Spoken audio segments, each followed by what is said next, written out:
Hello everyone. This is class 9 English chapter 2 The Sound of Music. तो इस video में हम लोग part 2 the shehnai of Bismillah Khan को समझेंगे. So now let's start. Emperor Aurangzeb banned the playing of a musical instrument called pungi in the royal residence for it had a shrill unpleasant sound. तो जो emperor थे औरंगजेब उसने पुंगी को royal residence में बजाने को बैन कर दिया था. क्यों बैन किया था? क्योंकि जब उसको बजाते हैं ना तो उसमें से एक बहुत श्रिल और अनप्लेजेंट साउंड निकलती है. Pungi became the generic name for reeded noise makers. तो मतलब वो एक जेनेरिक नेम हो गया था नॉइस मेकर्स का. Few had thought that it would one day revive. तो लोगों को लगा था कि ये एक ना एक दिन रिवीव हो जाएगा. A barber of a family of professional musicians who had access to the royal palace decided to improve the tonal quality of the pungi. तो एक बार्बर था जो एक प्रोफेशनल म्यूजिशियंस की फैमिली को बिलोंग करता था. वो रॉयल पैलेस में आते जाते रहता था. उसने डिसाइड कर लिया था कि मैं ये जो पुंगी ना उसकी जो टोन है ना उसको बदल दूंगा.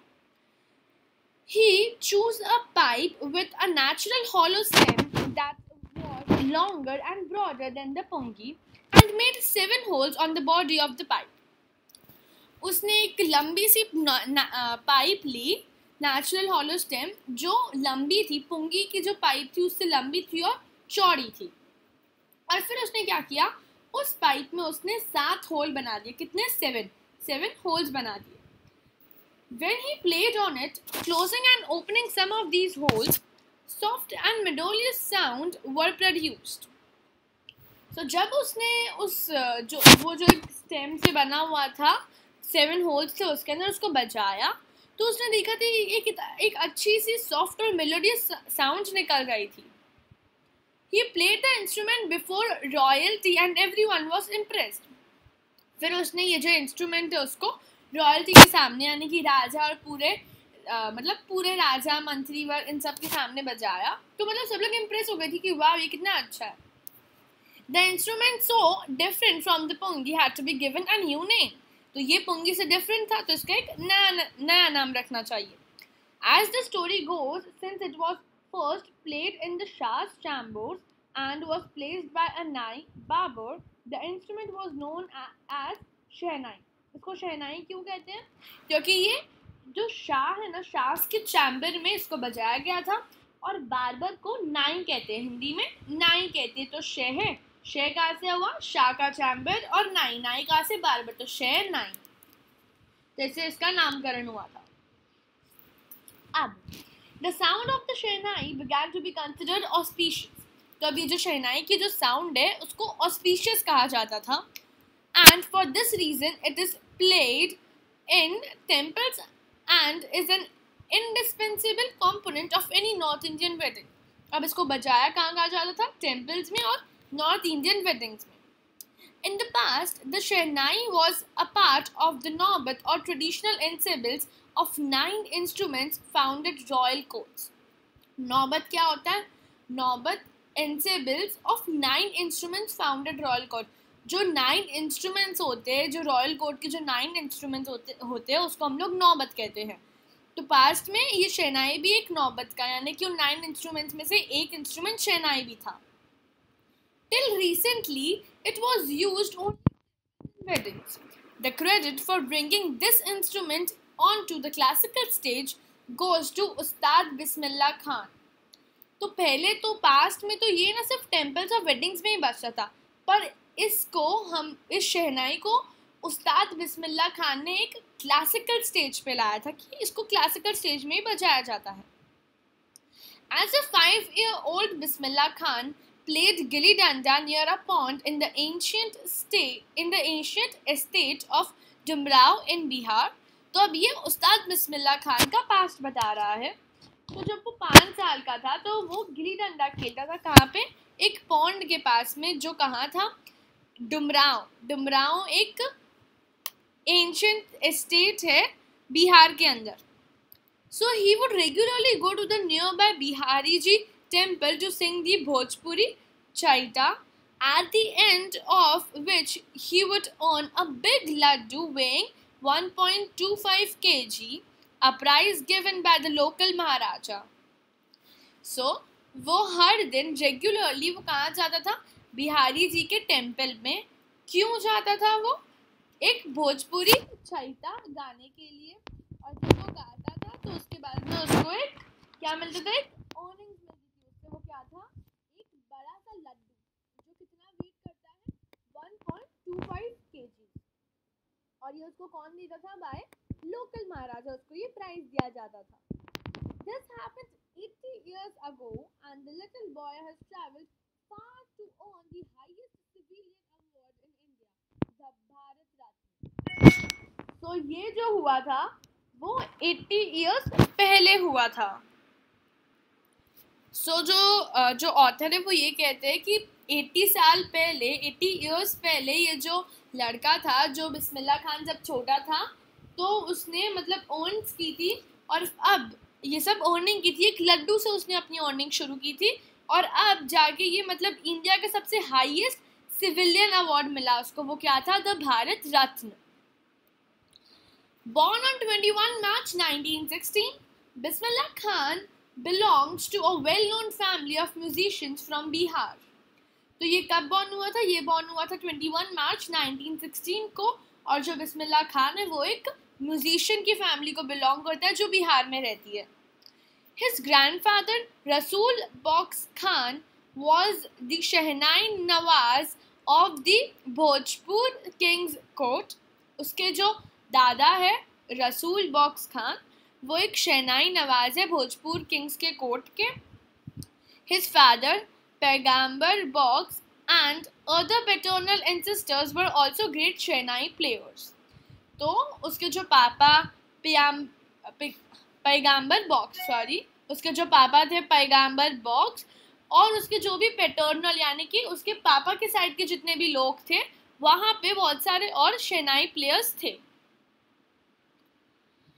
The young boy took music early in life. पर सबसे ज़्यादा उनकी पूरी फैमिली में सबसे पहले बिस्मिल्लाह खान ने अपनी लाइफ में म्यूज़िक को लाया था, अपनी लाइफ में म्यूज़िक को.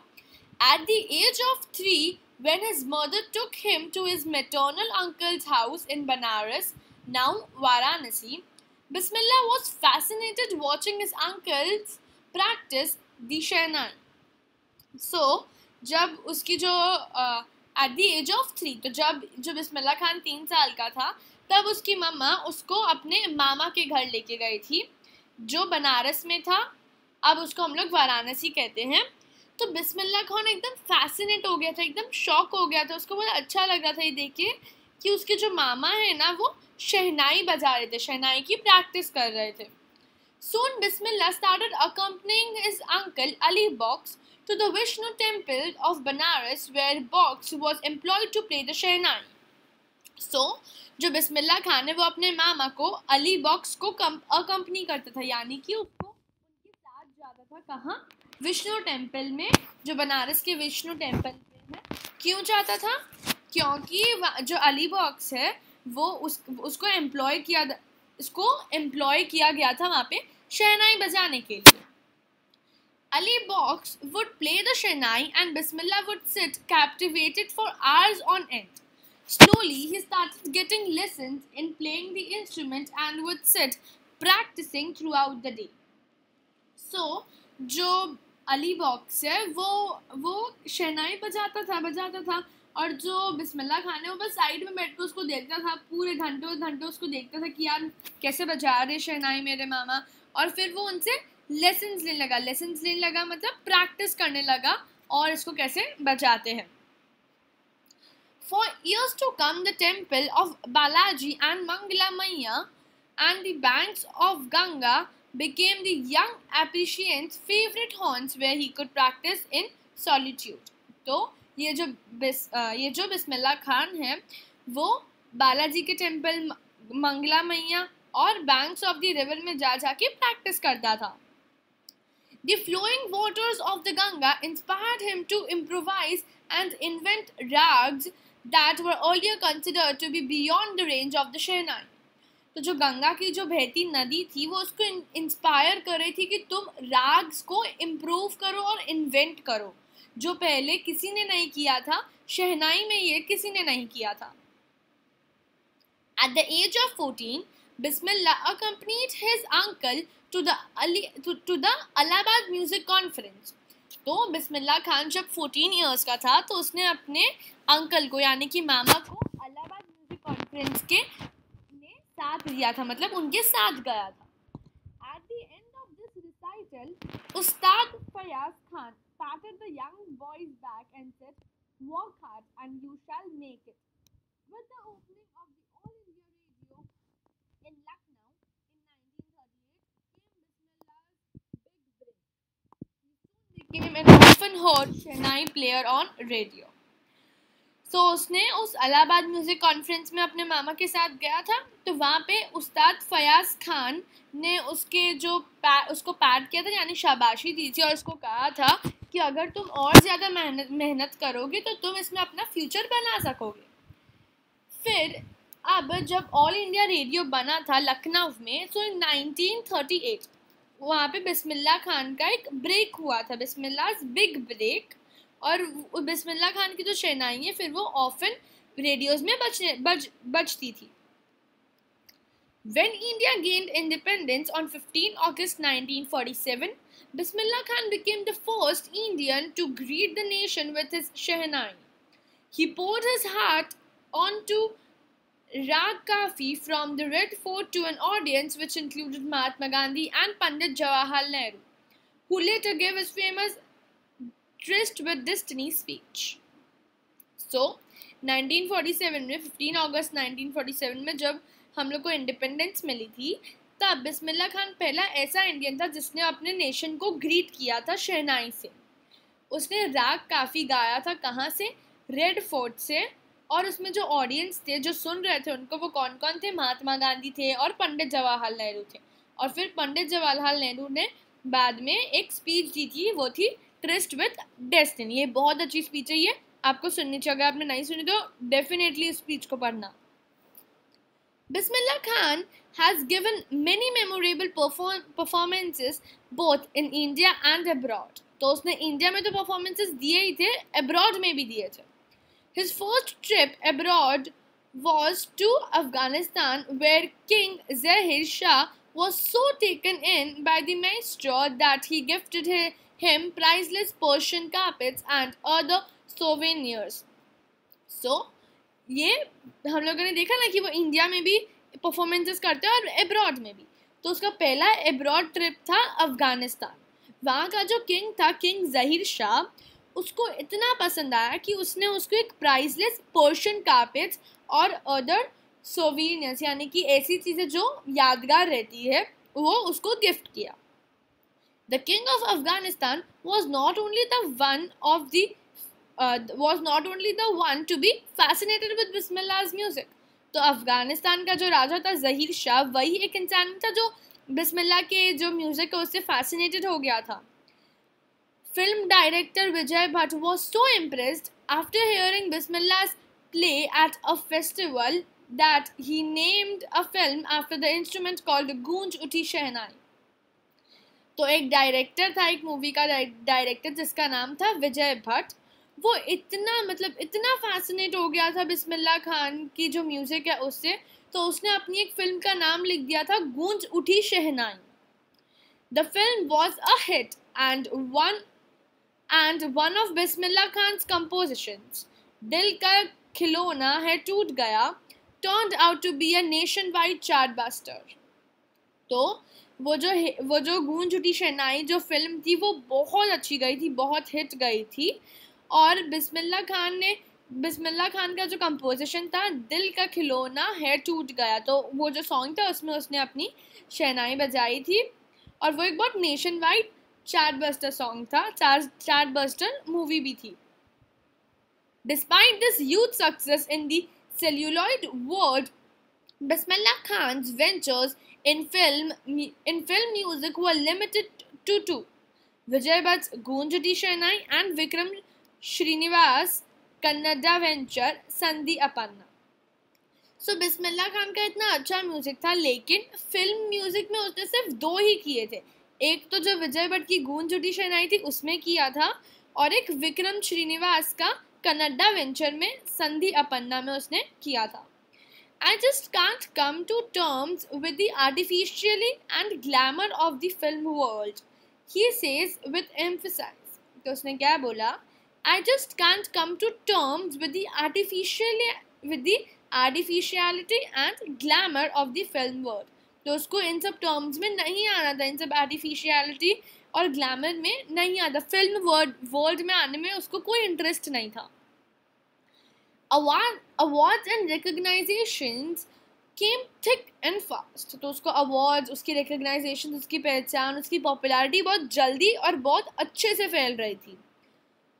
Bismillah Khan became the first Indian to be invited to perform at the prestigious Lincoln Center Hall in the United States of America. तो उस्ताद बिस्मिल्लाह खान इंडिया का पहला ऐसा इंसान था जिसको लिंकॉन सेंटर हॉल में बुलाया गया था, जो यूनाइटेड स्टेट्स ऑफ अमेरिका में है।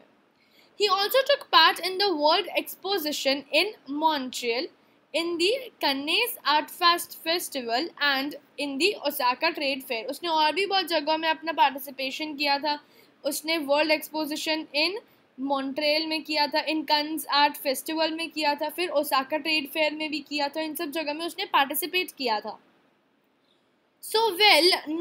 So well known did he become internationally that an auditorium in Tehran was named after him, Tahar Mosque Ustad Bismillah Khan.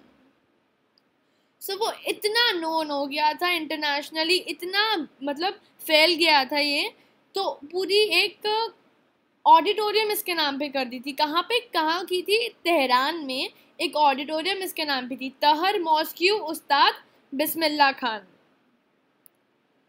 National awards like the Padma Shri, the Padma Bhushan and the Padma Vibhushan were conferred on him. तो उसको पद्म भूषण, पद्म विभूषण और उसको पद्मश्री, ये सब awards मिलते थे। Conferred यानी कि गिवन या यूजुअली एन अवार्ड और अ डिग्री, मतलब उसको दिए जाते थे, very simple. In 2001, Ustad Bismillah Khan was awarded India's highest civilian award, the Bharat Ratna. हम लोगों ने पहले भी पढ़ा था कि उसको भारत रत्न मिला था, 2001 में मिला था। With the coveted award resting on his chest and his eyes glinting with rare happiness, he said, "All I would like to say is, teach your children music. This is Hindustan's richest tradition. Even the West is now coming to learn our music." तो जो उस्ताद बिस्मिल्लाह खान है वो ये कहता है कि आप अपने बच्चों को म्यूज़िक सिखाओ, वो इंडिया का, वो हिंदुस्तान का रिचेस्ट ट्रेडिशन है। वेस्ट के भी लोग इंडिया में आते हैं, क्यों? म्यूज़िक सीखने के लिए। So teach your children music. In spite of having travelled all over the world, Khan Saab, as he's fondly called, in exceedingly fond of Banaras and Dumrao, and they remained for him the most wonderful towns of the world. So वो इतना मतलब घूमता था। खान साहब कौन हुए? उसको खान साहब भी कहा जाता था। उस्ताद बिस्मिल्लाह खान को लोग खान साहब भी कहते थे। तो वो भले ही पूरा वर्ल्ड घूमता था, अब्रॉड घूमता था, लेकिन उसकी सबसे एक्सीडिंगली मतलब सबसे फेवरेट जगह थी बनारस और डुमराव। वो उसको लगता कि मोस्ट वंडरफुल टाउन पूरे वर्ल्ड में उसके लिए बनारस और डुमराव ही है। A student of his once wanted him to head a Shehnai school in the USA, and the student promised to recreate the atmosphere of Banaras by replicating the temples there. But Khan Sahib asked him if he would be able to transport river Ganga as well. So what happened was, उसका एक children कह सकते हैं, यानी कि उसका एक student था जो यूएसए में था। तो वो कहता है कि आप यहाँ पे यूएसए में आप अपना स्कूल खोलो ना, मैं आपके लिए एकदम पूरा ऐसा माहौल भी बना दूंगा, मैं यहाँ पे टेम्पल्स भी बनवा दूंगा, आप यूएसए में आ जाओ। तो वो खान साहब यानी कि वो उस्ताद बिस्मिल्लाह खान बोलते कि हाँ, तुम जो मेरी जो गंगा रिवर है ना, उसको भी वहाँ पे लेके आ जाना। ऐसा क्यों कहता है वो अभी हम लोग देखेंगे। Later he is remembered to have said, "That is why whenever I am in a foreign country, I keep yearning to see Hindustan. While in Mumbai, I think of only Banaras and the Holy Ganga. And while in Banaras, I miss the unique matha of Dumrao." तो ये कहता है कि मैं अपने हिंदुस्तान से अलग कदर ना रह सकता, मतलब मैं उससे अलग नहीं रह सकता. मुझे बहुत अच्छा लगता है मेरा हिंदुस्तान, और जब मैं हिंदुस्तान में नहीं रहता हूँ, मैं कहीं अब्रॉड रहता हूँ, तो मुझे हिंदुस्तान की याद आती है. मैं हिंदुस्तान में रहता हूँ तो मुझे मुंबई की याद आती है. मैं मुंबई में रहता हूँ तो मुझे बनारस और होली गंगा की याद आती है. और जब मैं बनारस में रहता हूँ तो मुझे उस यूनिक जो मट्ठा था डुमराव का, उसको मैं बहुत मिस करता हूँ. इसलिए मैं इंडिया हिंदुस्तान से दूर नहीं रह सकता. Ustad Bismillah Khan's life is a perfect example of the rich cultural heritage of India. तो जो उस्ताद बिस्मिल्लाह खान है उसका वो एक परफेक्ट एग्जाम्पल है एक rich cultural heritage of India के लिए, which is one that effortlessly accepts that a devout Muslim like him can very naturally play the Shehnai every morning at the Kashi Vishwanath temple. So what happens is, ये जो उस्ताद बिस्मिल्लाह खान की जो life है, ये हमारे लिए एक परफेक्ट एग्जाम्पल है एक रिच कल्चरल और हेरिटेज इंडिया के लिए, जो एफर्टलेसली ये एक्सेप्ट करती है कि जो मुस्लिम उसके जैसे हैं, क्या नेचुरली, मतलब वो लोग नेचुरली इस शहनाई को हर दिन सुबह उठ को काशी विश्वनाथ पे टेम्पल पे जाके प्ले कर सकते हैं, भले ही दे आर मुस्लिम. तो वहाँ पे उसके लिए ऐसा कुछ डिफ्रेंशिएशन नहीं था. So now we completed chapter 2. So hope you guys like this video. Do share, do comment and do subscribe to our channel Ask and Study. Thank you.